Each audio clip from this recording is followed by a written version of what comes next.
같이 해야 가치 있다. 인간은 혼자서는 별게 아닙니다. 다른 사람과 함께 할 때 가치 있는 존재가 될 수 있다는 뜻입니다. 사람을 가리켜서 인간이라 이렇게 이야기하죠. 한문을 써보면은 사람 인자의 사이간자예요. 그 말은 뭐냐? 사람과 사람 사이에 있을 때에 사람의 가치가 있다. 이 사람이 이제 사는 맛이 있다 그 말이에요. 그래서 인간이에요. 그래서 혼자 있으면 별거 아니고 사람 사이에 있을 때에 재밌다. 아침에도 그런 생각을 해봤어요. 이 세상에 나 혼자 있으면 무슨 재미로 사나? 여러분 생각해 보세요. 혼자만, 우리 대한민국 혼자만 산다. 그러면 여러분 살만 나겠어요? 안 살만 나겠어요? 혼자 살면 모든 걸 혼자 해야 되고, 머리 누가 잘라줘? 또 자를 필요도 없어. 누가 볼 사람도 없는데 왜 잘라요? 세수해? 세수해 왜? 누가 볼 사람도 없는데 혼자 있는데. 옷 입어? 왜 옷 입어? 그거 만들지도 어렵지만 그거 할 필요가 없어요. 혼자 사는데 그게 무슨 소용이 있어요? 그래서 혼자 살면 그냥 사람이 그렇게 엉망진창으로 가치가 없어요. 사람이 있어야 싸우기도 하고 그러는데 싸워도 상대가 있는 게 좋다. 우리는 오래 살수록 나 혼자서는 아무것도 할 수 없음을 깨닫게 됩니다. 노래 하나 하는 것도요, 그냥 하는 게 아니라 노래를 만들어주는 작곡자가 있어야 되고, 또 가사를 붙이는 작사자가 필요한 것이고, 또 피아노를 가지고 피아노를 치는데 피아노를 만들어주는 사람이 필요한 것이고, 또 피아노를 또 치는 사람이 필요한 거예요. 그 모든 마이크도 필요한 것이고, 다 이게 또 옆에 사진 찍어주는 사람이 필요하고 다 필요해요. 그래서 이런 나 혼자 노래한다고 되는 게 아니라 모든 게 함께 더불어서 이렇게 다 믹서가 되어질 때에 그 노래가 되는 것이다. 그래서 나 혼자의 무슨 걸 다 했다. 정말 잘난치 않은 것 꼴불견입니다. 여러분 얼굴은 잘난치 않은 사람 별로 안 좋아하죠? 그래서 우리는 각자 겸손하게 내가 한 것이지만 상대방에게 좀 양보해주면 더 납니까? 내 인격이 손상납니까? 그럼 막 배가 아프나요? 그러면 내가 막 못 살 것 같아요? 그러면 돈이 줄어듭니까? 그냥 공은 상대방에 돌리고 이 모든 것 그냥 처분이 있어서 잘 된 겁니다. 처분의 도움 때문에, 처분이 곁에 있어서 내가 더 신이 났어요. 모든 것 도와준 게 없어도 있는 것 자체가 도움됐다고 이렇게 말하면 얼마나 그 사람이 좋아하겠어요. 다른 사람이 볼 때에 참, 저 사람 참 맛깔스럽게 말하고 인격이 참 됐네 라고 이야기하지 않겠습니까? 우리의 이 신앙생활도 마찬가지예요. 혼자서는 안 됩니다. 다른 성도들과 함께 해야 합니다. 성경을 보면 개인적인 신앙과 공동체적 신앙을 강조하는데, 이게 이쪽만 강조하는 게 나란히 강조하고 있어요. 신앙 고백을 할 때도 나를 강조합니다. 내가 하나님 아버지를 믿사오며, 이제 이렇게 이런 고백이죠. 근데 주기도문은 어때요? 주기도문은 우리를 강조하고 있어요. 우리를 죄에서 구원하여 주시고 그러지 않습니까? 그러니까 이 나와 우리라고 하는 이것들이 우리 개인의 신앙 같았지만은 또 우리와 함께 공동체적인 그런 의미가 있음을 우리는 기억해야 된다라고 하는 것이죠. 성경 속에 어떤 인물도 독불장군은 없습니다. 주변에 신앙의 동역자들이 있었던 거죠. 모세도 그 주변에 형 아론이 있었고, 주변에 또 다른 여호수아 같은 수종드는 사람도 있었고, 주변에 사람들이 함께 있었습니다. 그리고 다윗도 그 주변에 추종하는 사람들이 함께 모여서 400명, 나중에 600명이 함께 한 일들이 있었어요. 그리고 신하들도 충성스럽게 그를 보좌하는 일이 있었습니다. 바울 사도도 그랬어요. 신라가 함께 있었고, 그의 모든 전도 사역을 돕는 브리스길라도 있었고 아굴라도 있었고 이런 부라든지 여러 눈을 빼줄 만큼 헌신하는 돕는 사람도 있었다. 이렇게 이야기하고 있습니다. 또 오늘 본문에 보는 다니엘도 마찬가지죠. 그가 걸출한 신앙인 것은 맞지만 혼자서 그렇게 된 게 아니라 신앙의 동역자들, 동지들 바로 세 사람이 함께 소개되고 있는 것입니다.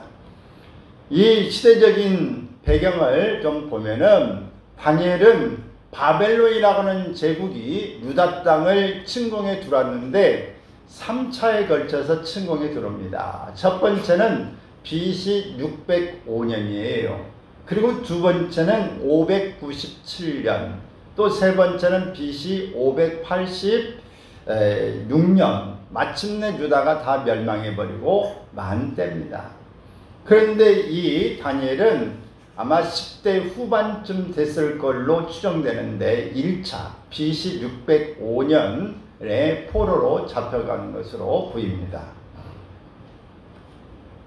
이방 나라의 포로로 끌려갔으니 얼마나 힘들었겠습니까?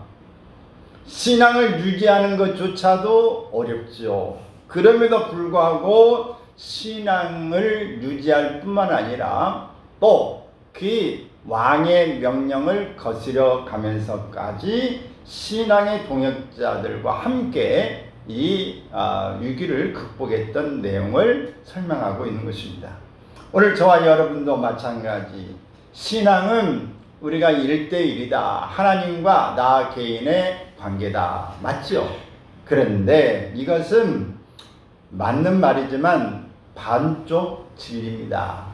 그것은 우리가 하나님과의 개인적인 1대1의 모습이지만은 하나님과 우리의 이 관계와 더불어서 우리는 하나님 앞에서 또 이웃과 나와의 관계가 있습니다. 우리 교회에 모이는 건 교회가 뭐예요?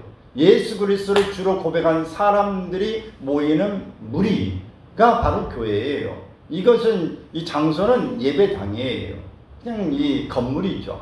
그래서 우리는 모이는 사람들이 있어서 함께 예배도 드리고 이렇게 하는 것이죠. 오늘 예배는 함께 드리기 때문에 우리가 예배가 또 형식이 주어지고 이 속에서 하나님의 임재가 또 우리 가운데 나타나는 것을 확인해 볼 수 있습니다.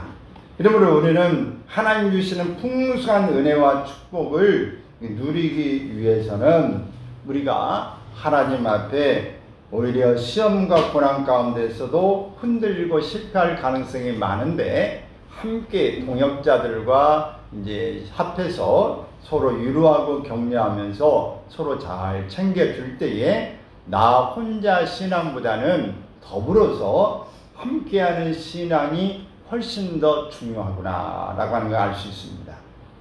이 시간 다니엘과 동역자들이 함께하는 신앙의 이야기를 살펴보려고 합니다. 저와 여러분도 함께하는 신앙으로 더 성숙한 신앙생활 그리고 더 풍성한 은혜와 축복의 삶을 누리시기를 바랍니다. 아멘. 이 다니엘과 신앙의 동역자들은 구체적으로 어떻게 함께하는 신앙생활을 해 나갔을까? 세 가지로 이제 정리해 보려고 하는데, 먼저는 함께 믿음을 지키자고 하는 마음이 있었어요. 우리가 함께 믿음을 지키자. 근데 믿음을 함께 지키기 위해서 뭐가 필요해요? 격려와 지지가 필요한 것입니다. 저처럼 그들은 함께 이제 믿음을 지킨 것이죠. 그들은 각각 하나님을 경외하는 진실한 믿음을 갖고 있었습니다. 하지만 믿음을 지키는 게 너무나도 힘든 시대를 살고 있었습니다. 그 가운데 믿음의 순결을 지킬 수 있었던 것은 다분히 서로의 믿음을 격려하고 지지해주는 동역자들이 있었기 때문입니다. 여러분, 우리가 혼자 넘어져 나올 때 힘내, 할 수 있어, 한번 해봐, 충분히 실패하면 어때? 다시 하면 되지. 여러분, 이런 지지와 격려가 사무실에서, 가정에서, 친구들 간에, 또 사귀고 있는 남녀 간의 관계도 마찬가지예요. 이렇게 격려하고 지지해주는 그 팀은 됩니다. 근데 격려 지지 아니라 멸시하고 조롱하고 핀잔 주고, 그것도 뭐래? 아이고 차라리 죽어라 죽어. 이건 가정에서도 부모가 옛날에 많이 했던 이야기예요. 그 친구들 보면, 야 너 그것도 못하냐? 아이고 너 그리고 너 밥이나 먹겠냐? 이 여러 사람들이 이런 이야기를 하고, 직장에서 실수하고 그러면 어떻게 그것도 뭐래? 그리고 월급 받겠어? 뭐 이런 이야기를 하면은 정말 기죽는 것이죠. 그래서 우리는 지지와 이 격려가 굉장히 필요하다. 바벨론의 포로로 끌려간 그들은 느부갓네살 왕의 명령으로 다른 소년들 팀에 끼어 왕실에서 특별 교육을 받아야 했습니다. 포로로 끌려온 유대의 왕족 귀족 출신 소년들을 선발해서 3년 동안 바벨론식 교육을 시킴으로써 영구적으로 이 유대인들을, 또 이 훈련받은 자들이 지에서 식민 생활을, 식민 백성으로 살도록 그렇게 계획을 세운 것이죠. 바벨론 언어와 학문을 주입시킬 뿐만 아니라 종교까지 세뇌시키려고 한 것입니다. 겉으로 보면 왕의 음식을 제공함으로 특별 대우를 하는 것 같지만은, 그 당시에 이 음식 가운데 반이 포함된 것이 뭐냐? 육식과 포도주였습니다. 근데 이 육식은 바벨론 신에게 제물로 드린 후에 그 고기를 가지고 조리를 했어요. 그렇기 때문에 자칫 우상 숭배에 물들 수도 있었습니다. 먼저 드리고 난 이 고기가 많거든요. 그래서 그것을 이제 가지고 불에 다 태워버리면 없어지만, 태우는 게 아니고 흔들어야 돼, 여러 가지 그냥 이렇게 드리는 그 재물을 가지고 요리를 한 거예요.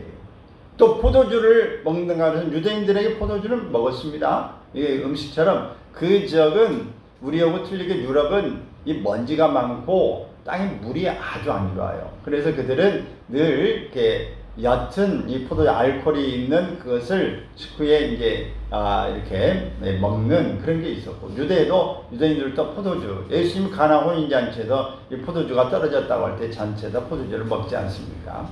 이제 이런 이들 가운데에 이 포도주를 권했어요. 근데 10대 후반에 있는 그들이 포도주를 거절했어요. 여러분, 우리는 얼추다면 예수님도 포도주로 여기 드시고 가게 다 먹었으면 우리도 술 먹어도 되는 거 아니야? 물론 정 먹고 싶으면 먹으세요.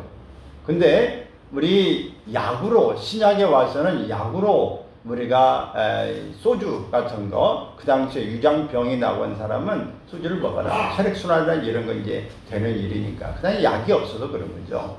근데 우리가 이 신약에 와서는 술 취하지 말라, 아예 잠언서에 보면 그거 보지도 말라, 아주 유혹하는 것이다, 여러 가지가 나와요. 그러니까 여러분이 선택은 하지만 술은 결국은 술이 처음에는 사람이 술을 먹지만 그 다음에는 어때요?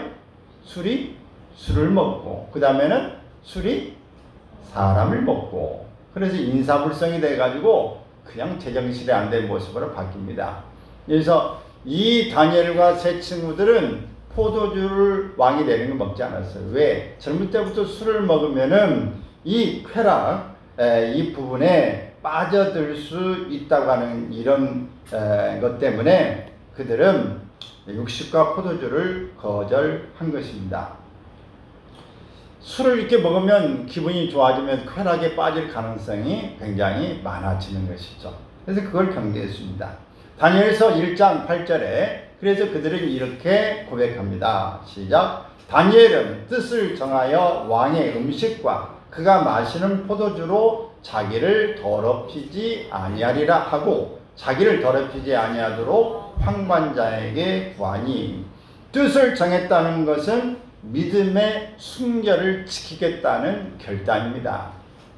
그래서 황관자에게 육식과 포도주를 먹지 않고 채식만 먹게 해달라고 요청합니다. 그때 포로민 출신 피교육생이 상부의 지시에 불응하면 큰일 날 수도 있습니다. 여러분, 오늘 이 육사의 학교 이런 데 가보면 특별히 다른 학교 틀리죠. 경찰대학 가도 거기에 좀 틀리고 특수 학교 이런 데는 특수한 또 규율이 있어요. 근데 거기에 규칙을 따라야 하면 어떻게 될까요? 선배들에게 첫째는 이제 고문관서를 들을 것이고, 또 규칙을 따르지 않은 것 때문에 문제가 생겨서 이 심하면 어떻게 해요? 폐교 조치를 할 수도 있고 혹은 감옥으로 갈 수도 있고, 더 심하면 처형까지 될 수도 있어요. 더군다나 그게 왕이 내리는 음식인데 그걸 거절한다는 게 얼마나 어려운 일이고 위험천만한 일입니까? 그런데 하나님이 도와주셔서 황관장이 오히려 자신의 입장이 곤란하다며 사정을 합니다. 제발 그러지 마라. 그러면 너희가 이렇게 안 먹고 문제 생기면 내가 위태위태하다. 틈이 보이자 이번에는 신문을 담당하는 감독자에게 구체적으로 제안합니다. 다니엘이 앞장서긴 했지만 세 친구와 함께 행동을 모은 것이죠.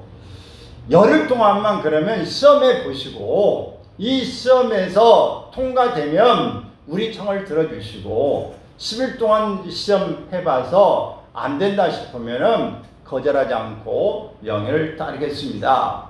그래, 그러면 10일 동안 해보자. 그래서 10일 동안을 이제 테스트 이 기간으로 삼았습니다.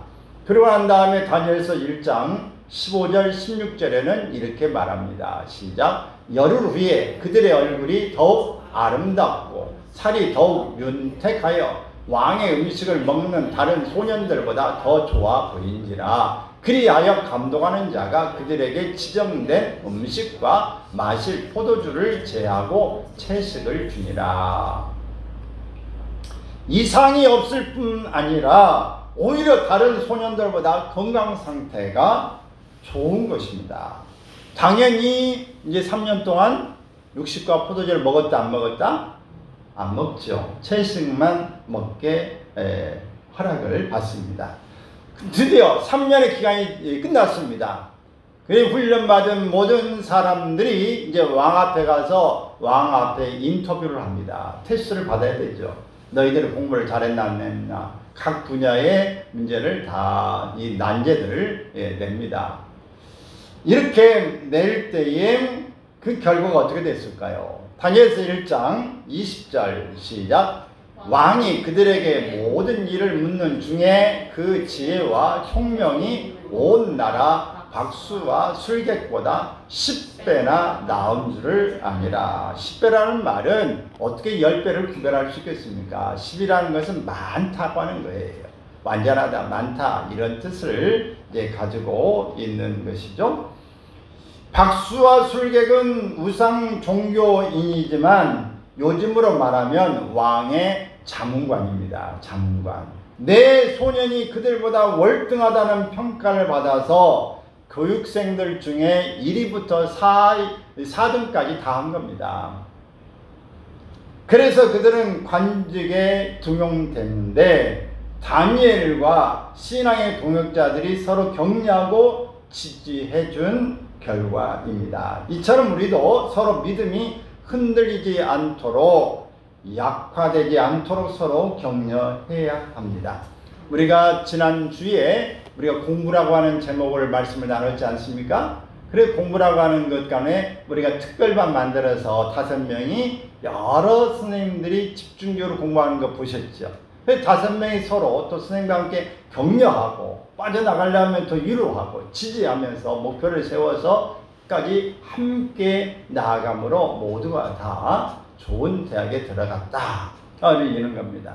우리가 이 협력하고 같이 마음을 합해서 이 지지하는 그런 일을 경험할 때 우리가 놀라운 일을 우리가 경험할 수 있게 되어지는 것입니다.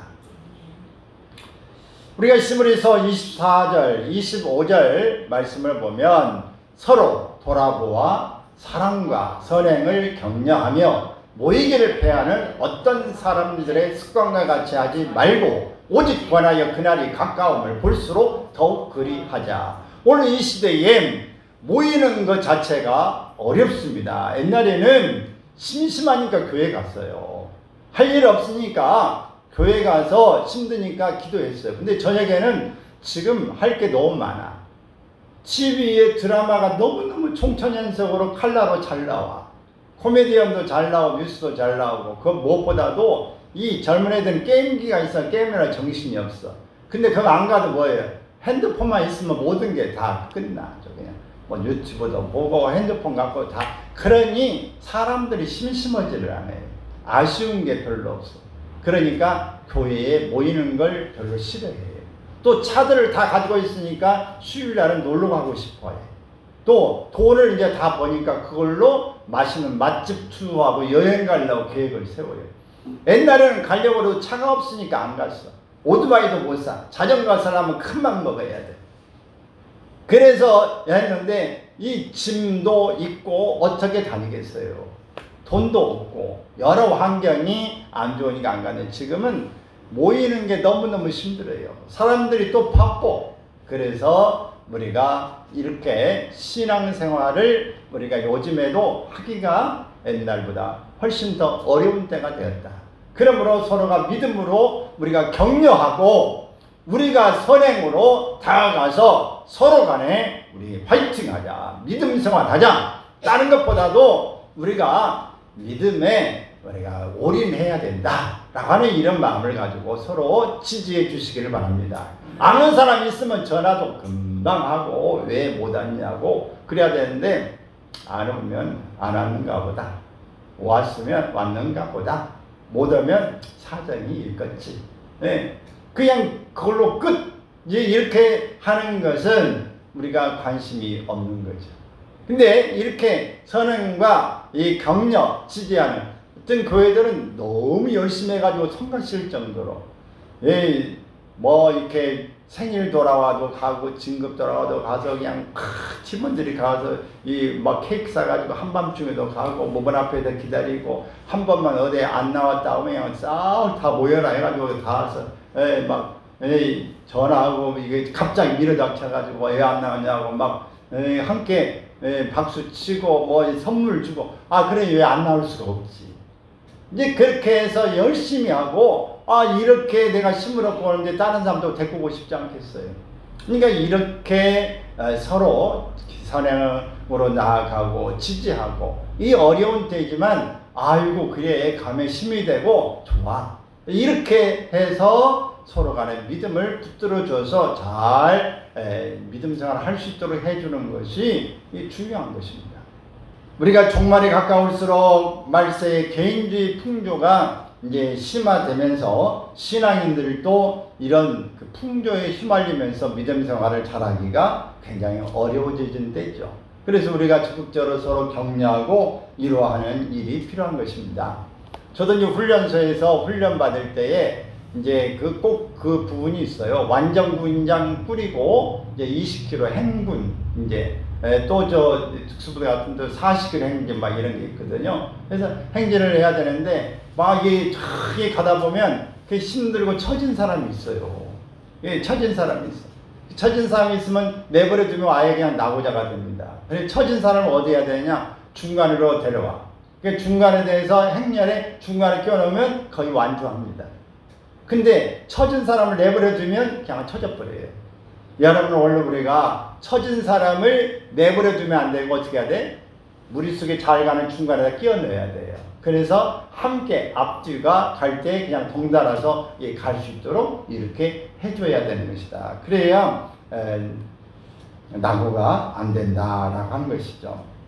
이 박찬호, 또 우리가 류현진 선수 다 우리나라에 지금 와 있지 않습니까? 박찬호 선수는 우리 지금 하나의 지금 투수로 돼 있죠. 류현진 선수는 어느 팀이에요? 그들이 유명하게 외국의 LA 다저스에서 이렇게 팀 생활을 하면서 늘 이렇게 뉴스를 우리가 받고 또 환호하고 그랬던 일 아닙니까? 근데 거기에 1976년부터 1996년까지 이렇게 20년 동안 감독을 했던 사람이 누구냐면 다저스의 이 토미 나소다 감독이었어요. 근데 이분이 잘한 것은 등을 두드리는 일을 잘했어요. 뭐 누가 체해가지고 등 두드리는 이야기가 아니고, 이 사람은 현역 시절에도 6회 우승 경력을 가진 뛰어난 감독이기도 했는데, 그의 리더십이 유명해서 한 경영 전문 잡지의 기자가 찾아와서 리더십의 비결이 무엇입니까? 라고 물었어요. 선수들의 능력을 이끌어내는 비결이 무엇입니까? 라고 물은 것이죠.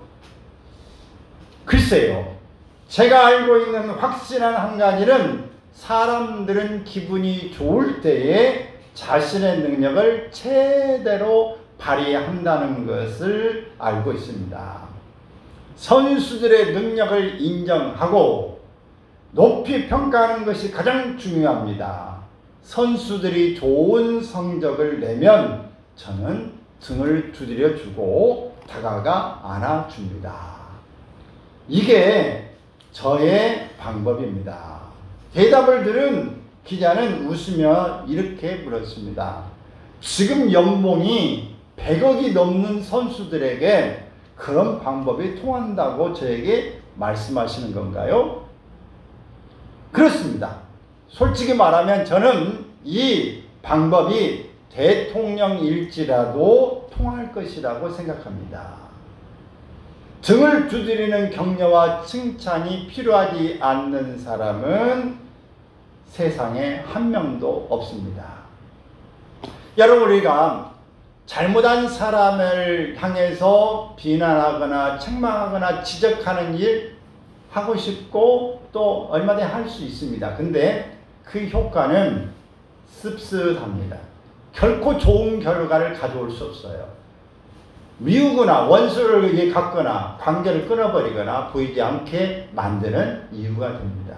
근데 그 사람이 어떤 한 가지라도 잘한 게 보이고 뭔가 눈에 띄는 게 보이면 그걸 칭찬해주고 등을 두드려주고 안아주는 일이 생기면 그 사람은 굉장한 힘을 얻고 더 충성스러운 모습으로 바뀌는 겁니다.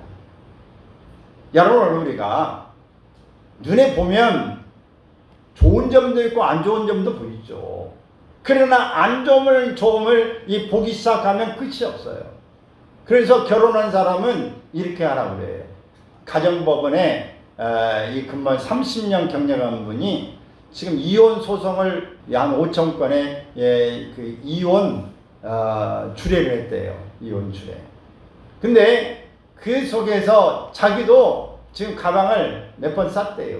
싸가지고 이혼할 그런 마음을 가졌었는데 다행히 딴 데 발령 나가지고 친정엄마가 애들을 좀 봐주고 그러면서 유기를 수습했다고 그러는데, 그래서 결혼할 때는 두 눈을 번쩍 뜨고 찾아보고 결혼한 다음에는 한쪽 눈을 감아라. 한쪽 눈을 감아라. 결혼하고 나면 장점도 단점으로 보이기도 하고, 내가 옛날에 할 때는 장점이었는데 그게 결혼하고 단점으로 보이고 안 좋은 점이 자꾸 보이기 때문에 못 산다는 거예요. 그래서 한쪽 눈은 결혼하면 감아라. 결혼 전에는 눈을 번쩍 뜨고 찾아라는 거예요. 여러분, 오늘 우리가 사람이 부부간에도 그러는데 남과의 관계는 오죽 하겠습니까? 그냥 그러려니 하고 그건 내버려 두고 장점을 가지고 두드리게도 안아주면 그 사람은 내 편이 되는 거고, 그 사람은 더 오늘 이 운동선수가 정말 100억이 넘는 이 사람도 이렇게 더 잘하려고 애를 쓰는 것처럼 그 사람이 더 잘하려고 힘쓰는 것입니다. 그러나 여러분, 오늘 우리는 등을 두드리는 사람을 안아주는 사람이 되기를 바랍니다. 할렐루야. 이렇게 해야 시너지 효과가 나는 것입니다. 또 두 번째는 함께 기도하는 것입니다. 서로 연합하여 기도함으로 우리가 좋은 결과를 얻을 수 있습니다. 혼자 기도하는 것도 좋지만 문제가 커지고 고난이 심각해질수록 혼자서 기도하다 지치기 쉽습니다. 그럴 때 서로 연합하면 능력의 기도를 할 수 있습니다. 다니엘 1장을 보면 왕실에서 교육받을 때 믿음을 지키려고 채식을 허락받는 테스트 기간 열흘 동안에 세 사람, 이 다니엘과 함께 네 사람은 뭐 했겠어요? 기도했겠어요. 그죠? 열심히 이 테스트에 통과되도록 기도했습니다. 합심해서 간절히 기도한 결과 하나님이 도와주셔서 승리한 것입니다. 본문에 보면 어떤 사건이 벌어집니까? 또 느부갓네살 왕이 어느 날 꿈을 꾸었는데 도무지 무슨 뜻인지 몰라 불안합니다. 절대 군주일수록 힘을 가지고 있는 사람일수록 이런 일을 당하면 훨씬 더 긴장하고 불안해합니다.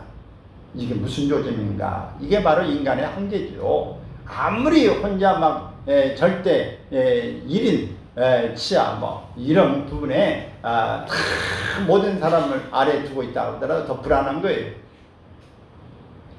지난번에 보니까 이 김일성이 중국에 갈 때도 어느 시간에 오는지 어디 가는지 사람도 오기 전에 다 차단시켜 놓고 벽에 어느 칸에 탔는지도 아예 모르도록 그 시간대도 공개도 안 합니다.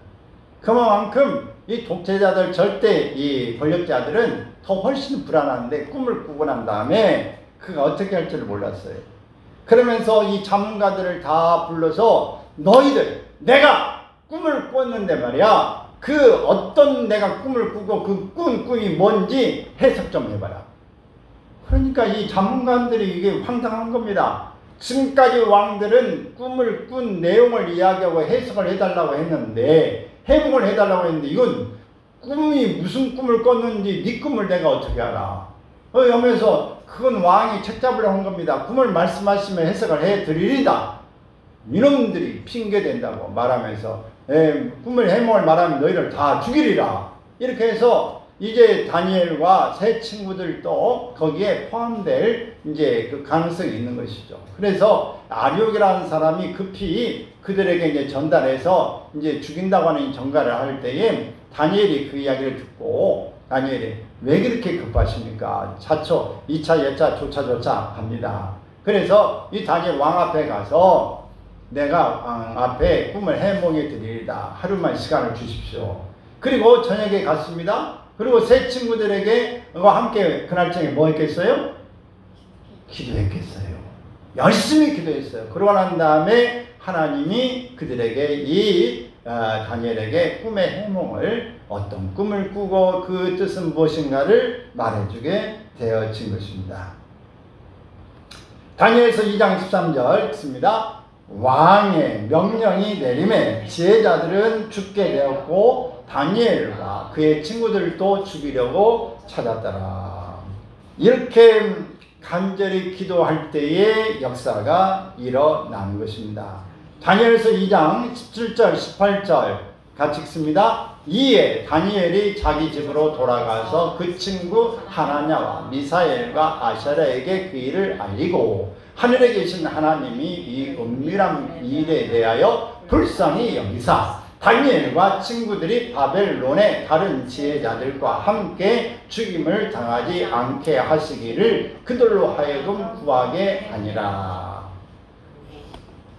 자, 이렇게 기도하자 하나님 응답해 주신 것입니다. 다니엘의 꿈과 해석을 제시해 주신 거예요. 여러분, 또 다니엘서 2장 31절 45절에 보면은 큰 신상의 꿈으로 미래의 인류 역사에 대한 하나님의 계시였음을 말하고 있습니다. 여러분, 오늘 우리는 이 모든 것 하나님 앞에 기도할 때 역사가 일어난다. 자, 2장 48절 49절 읽습니다. 왕이 이에 다니엘을 높여 귀한 선물을 많이 주며 그를 세워 바벨론 온 지방을 다스리게 하며 또 바벨론 모든 지혜자의 어른을 삼았으며 왕이 또 다니엘의 요구대로 사드락과 메삭과 아벳느고를 세워 바벨론 지방에 이 일을 다스리게 하였고 다니엘은 왕궁에 있었더라. 아멘. 왕이 다니엘에게 선물 공세를 하고 다니엘뿐 아니라 세 친구들도 진급시켜 줬어요. 다니엘은 중앙정부를 다스리는 뭐가 됐어요? 총리를 맡게 됐고 세 친구들은 지방정부를 다스리는 도지사에 앉혔습니다. 얼마나 통쾌한 일입니까? 얼마나 이 합심기도의 위력이 대단합니까? 예수님도 마태복음 18장 19절 20절에 이렇게 말씀하셨어요. 시작. 진실로 다시 너희에게 이르노니 너희 중에 두 사람이 땅에서 합심하여 무엇인지 구하면 하늘에 계신 내 아버지께서 그들을 위하여 이루게 하시리라. 두세 사람이 내 이름으로 모인 곳에는 나도 그들 중에 있느니라. 그랬어요. 여러분 소설가 이 펄벅 여사, 여러분 돼지 혹시 읽어보셨습니까? 펄벅 돼지. 사실 저도 두꺼워가지고 다 못 읽고 그냥 조금밖에 못 읽어봤는데, 근데 그 내용 가운데 그 노벨 문학상 수상자이기도 한데요. 그녀의 어린 시절에 선교사 부모를 따라서 중국에 가서 살았어요. 근데 어느 날 가뭄이 심하던 때 하루는 아버지가 지방에 전도 여행을 떠나고 집에는 엄마와 이 세 자녀 그리고 중국인 가정부만 있었습니다. 그런데 밖에서 중국인 남자 둘이 이야기를 나누는데 그 창문을 통해서 들려요. 비가 오지 않는 이유가 이 서양 사람들이 이 지방에 들어와서 그러니 그날 밤 자정을 기해서 그들을 다 죽이자. 이런 계획을 이제 듣게 되어집니다. 이렇게 듣게 되자 가정부는 벌벌 떨었지만은 어머니는 두려운 마음을 진정하고 기도하기 시작했습니다. 자정이 가까워지자 어머니는 일부러 문을 활짝 열어놨어요. 자영하고 문을 활짝 열어놓고 일찍 잠이 든 자녀들 다 깨웠습니다. 다 깨우고 난 다음에 우리가 평상일처럼 하나님 앞에 예배하고 찬송하며 기도하기 시작한 거죠. 그러자 이제 사람들이 일행들이 문을 이렇게 들어옵니다. 들어와서 이렇게 보니까 훤히 불이 켜지고 문이 활짝 열어지고 찬송하고 있는데 그 올 때 그 어머니가 마치 손님을 이렇게 영접하듯이 어서 오세요 라고 특히 앉으세요 하고 여기 케이크를 만들어 놓고 차를 준비해서 손님들 입에 다 하는 겁니다. 그러니까 주기로 왔다가 지금 불을 켜놓고 이게 손님 대접을 하고 있으니까 그냥 집만 쑥 여기저기 하다가 쑥 나간 거예요. 그리고 난 다음에 희한하게 그날 새벽에 비가 왔다 그랬습니다. 오늘 이걸 보면서 하나님이 참 담대하게 합심에 기도하는 일을 하나님이 들으시고 응답해 주셨구나 라고 하는 것을 체험했다고 하는 그런 일화가 있습니다. 그래서 오늘 우리는 하나님 앞에 이 기도하는 일이 참 중요한 것입니다. 그러므로 우리가 하나님 앞에 어떤 일을 당해도 담대함을 가지고 기도할 수 있기를 바랍니다. 마지막으로는 우리가 사명을 함께 감당하기 위해서 협력하여 충성해야 합니다. 우리는 이 사명 감당하는 일을 함께 더불어서 할 수 있기를 바라요. 포로 생활에 참 어려움들이 많았겠지만은 그는 다니엘서 2장 47절에 있습니다. 왕이 대답하여 다니엘에게 이르되 너희 하나님은 참으로 모든 신들의 신이시여 모든 왕의 주제시로다. 내가 능히 은밀한 것을 나타내었으니 내 하나님은 참 또 은밀한 것을 나타내시는 이시로다. 그는 우상신을 섬겼지만 다니엘과 세 친구의 하나님 여호와를 경험하고 찬양합니다. 다니엘서 3장에 보면 세 친구가 어때요? 또 푸른 불 속에 들어간 일이 생기죠? 금신상을 만들어 놓고 모든 악기들을 불면은 그 앞에 절해라 라고 하지 않아서 푸른 불에 들어갔는데 또 하나님께서 천사를 보내서 그들을 푸른 불 속에서 건져내는 일이 생깁니다. 그래서 왕이 깜짝 놀라고 모든 본의 방언을 전해서 하나님에 대해서 함부로 입을 돌려놨나 죽음을 면치 못하리라. 하나님을 귀하게 여기고 찬양하는 일을 합니다. 마치 전도사처럼 말이죠. 이렇게 바뀌어지게 되어집니다. 자, 다니엘서 6장에다 보면 다니엘이 사자굴에 이 간신들의 음모에서 이 사자굴 속에 들어가는데 이 하나님이 사자들의 입을 봉해버리셨으므로 이 다니엘을 어떻게 삼키지 못하도록 해놓았습니다. 오히려 추운 데서 따뜻하게 옆에서 친구처럼 거하게 되어진 것이죠. 그러다가 다니엘은 구원을 받고 이 사신 하나님이 너를 구원했느냐 할 때 왕은 만세수를 하옵소서. 그러면서 다니엘은 살아나고 다니엘을 참소 이제 다 음모했던 자들은 가족과 함께 그 사자굴에 들어가서 으스럭 다 깨물어 죽었더라 라고 말하고 있습니다. 여러분, 하나님 앞에서 믿음을 가지고 우리가 합심해서 우리가 사명을 감당하기를 위해서 힘쓸 때 하나님이 역사하신 줄로 믿습니다. 자, 다니엘서 6장 26절 27절을 봅니다. 시작. 내가 이제 조서를 내리노라. 내 나라 관할 아래에 있는 사람들은 다 다니엘의 하나님 앞에서 떨며 두려워할지니 그는 살아계신 하나님이시요 영원히 변하지 않으실 이시며 그의 나라는 멸망하지 아니할 것이요 그의 권세는 무궁할 것이며 그의 구원도 하시며 건져내기도 하시며 하늘에 쓰든지 땅에 쓰든지 이적과 기사를 행하시는 이로서 다니엘을 구원하여 사자의 입에서 벗어나게 하셨습니다 하였더라. 여러분, 하나님이 우리에게 반드시 믿음으로 구원받고 행함으로 상급받는 줄을 믿습니다. 그러므로 우리는 믿음으로 구원받은 사람답게 하나님 앞에 충성스럽게 우리의 사명을 잘 감당하여 하나님의 상급받는 신앙이 될 수 있기를 바랍니다. 할렐루야. 그래서 우리가 더욱더 신앙의 동역자들과 함께 시너지를 내서 주님 앞에 멋진 삶을 나가기를 바랍니다. 잠언서 4장 9절에 보면 두 사람이 한 사람보다 나음은 그들이 수고함으로 좋은 상을 얻을 것이니라 라고 말했어요. 여러분, 기러기 편대 이야기 아시죠? 기러기가 이렇게 이동할 때 어떻게 가요? 무슨 자로 가요? 기러기가 이렇게 V자로 가는 겁니다. 이렇게. 그러면 맨 앞에 쓴 기러기가 제일 힘들겠다, 덜 힘들겠다? 제일 힘들어요. 왜? 마찰을 제일 많이 받으니까. 그럼 이 앞에가 마찰을 받으면 뒤에 있는 사람은 이렇게 바람을 할 때 바람이 이렇게 빠져나가지 않습니까? V자로 하면서 바람이 가니까 앞에가 제일 힘들어. 이렇게 가면서 깨러 가면서 서로 간에 격려하며 힘내 가자 이렇게 가는 거예요. 근데 맨 앞에 가는 이 기러기가 힘이 들면 어떻게? 교대를 해줍니다. 그 다음에 사람 교대를 이렇게 해서 가요. 그 뒤에 쳐지면 깨르 가면서 힘을 줍니다. 이렇게 가면은 얼마의 힘을 절약할 수 있냐? 자기의 능력보다 70%를 더 힘을 내서 갈 수 있다고 합니다. 여러분, 함께 하면 놀라운 일이 생깁니다.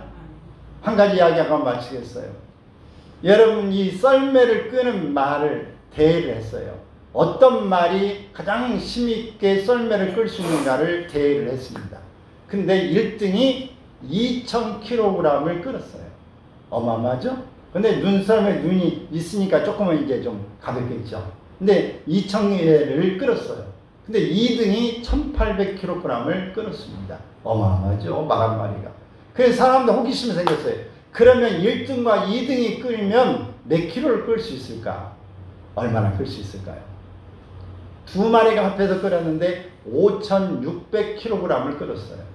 두 마리가 100% 합친다고 해서 3800kg인데 두 마리가 5600kg를 끌었으니 두 마리가 100% 끄는 것에 2배로 힘을 내는 겁니다. 여러분, 이 협력하는 것, 협동하는 것은 굉장히 더 상상하지 못할 힘을 내는 것입니다.